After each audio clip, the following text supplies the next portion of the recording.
untreated heartburn or acid reflux can lead to cancer, which is pretty crazy. If you want a way to force your body to permanently stop acid reflux and heartburn in 48 hours, click the link in the description below. For now, let's get to today's question. The question, is a low-carb diet the only way to treat the root cause of persistent Gerd? Answer by Chris Robinson. What makes you think a low-carb diet actually works?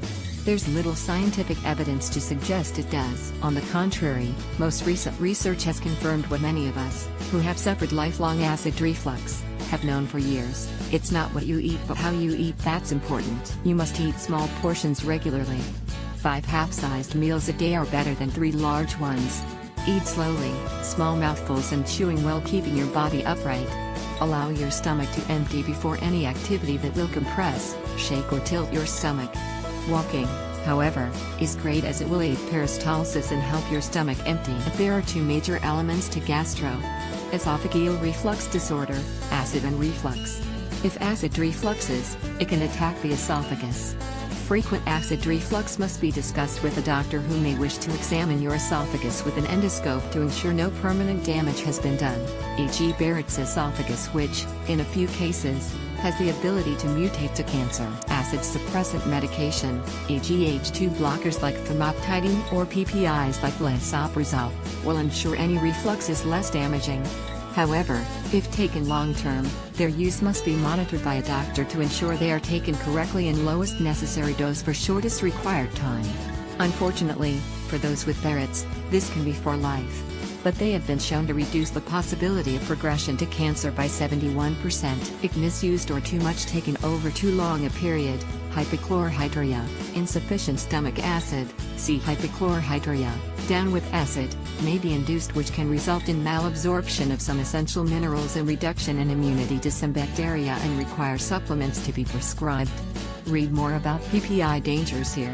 PPI dangers, Barrett's Wessex. Increased prevalence of cold symptoms may not actually be attributable to PPIs but could be from extraesophageal reflux. https://sites.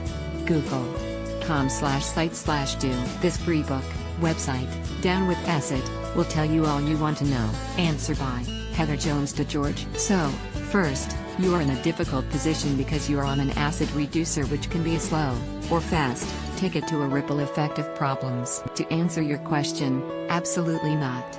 Low-carb diet is absolutely not the only way to treat the root cause of persistent Gerd.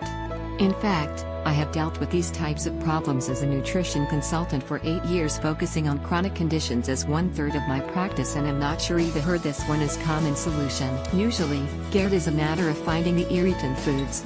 Eating those foods can send misinformation to your various cells and that will loosen the esophageal sphincter which then causes acid reflux and Gerd.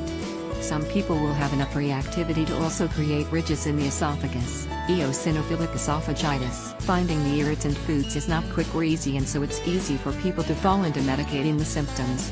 My clients have to keep a log of all of their foods so that I can review it bi-weekly, look for the possible culprits. This is based on additional information from my clients, not just the logs, and then altering their diet in steps. You could try blood testing for irritant foods, but that is truly a crapshoot. A good immunologist/allergist will tell you that the gold standard would be to remove the suspect and look for a reaction. But like I said, that's not quick or easy. I remain in business because I can look at the bigger picture of someone's situation and condition to narrow down the more likely suspects. Hope this helps. Answer by Scott Sayre. 6 nutrients to reduce Gerd. Gastroesophageal reflux disease or Gerd is a digestive disorder that affects the lower esophageal sphincter, LES, the ring of muscle between the esophagus and stomach.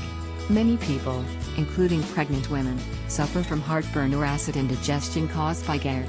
From Get the Facts About Gastroesophageal Reflux Disease, GERD. In my own personal experience and in the experience of those I have worked with, this disease has at its roots a digestive system that is not functioning normally. Doctors say that some who suffer from this have a hiatal hernia, and if you have been diagnosed with that, it may need to be corrected medically. See above. However, if it is a concern dealing with the digestive system, it is helpful to know what nutrients support a healthy digestive system, and which foods they can be found in. Then it behooves one to learn the best techniques for cooking/preparing those foods. From my own studies in nutrition and the book that I wrote called What's Good for You and Not, http www. The Awakened Kitchen, Co. There are extensive charts on which foods contain which nutrients and a variety of other helpful information. In this work I distilled the findings for a number of authoritative nutritional references, including the National Institute of Health, Duke University and a variety of 30 or so other reference works. Here are 6 of the main nutrients and the foods that they are abundant in that support a healthy digestive system. It is best to eat these foods cooked rather than raw or juiced to ensure better digestibility, but generally an approach that favors a balanced diet with representation from each of the food groups is one that will foster good gut health, and therefore help you overcome Gerd. I hope this helped someone. Peace and bon appetit. This information is for educational purposes. If you have a health concern, please see a healthcare professional who is well versed in a variety of approaches to help you.